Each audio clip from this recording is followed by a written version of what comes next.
పెట్టుకుంటుంది చూడండి మా అమ్మ అరచేతిలో. చిన్నప్పుడు మాకు కూడా పెట్టేది. అంటే నైట్ టైం పెట్టుకోవడం అలవాటు అనమాట. నైట్ టైం పెట్టుకుంటే వాష్రూమ్కి వెళ్ళాల్సిన బాధ ఉంటుంది అనేసి ఒక్కొక్కసారి ఇంట్రెస్ట్ చూపించాము. బట్ నాకైతే చాలా ఇష్టం గోరింటాకు పెట్టుకోవడం కోన్స్ కన్నా. కానీ ఆర్టిఫిషియల్గా తయారు చేసిన కోన్స్ కన్నా పచ్చి ఆకు దొరికించుకొని రుబ్బుకునేది చాలా బాగుంటుంది కదా, స్మెల్ కూడా. కోన్తో పెట్టుకున్నదైతే ఒక 2-3 డేస్కి పోతుంది, బ్రౌన్ కలర్ అయిపోతుంది, ఎందుకో మరి తెలియదు, ఏమైనా కెమికల్స్ వాడతారో ఏం కథనో తెలియదు.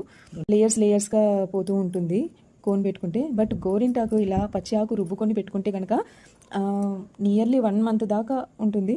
స్టార్టింగ్లో ఒక 10-15 డేస్ దాకా చేతి మీద వచ్చే గోరింటాకు స్మెల్ చాలా బాగుంటుంది, మంచి కలర్ వస్తుంది.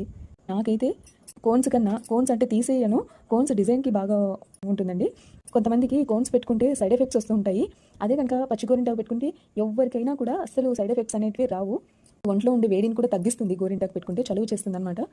మీకు కూడా గోరింటాకు ఇష్టమా? అయితే కామెంట్స్లో తెలియజేయండి. Thank you for watching. Take care.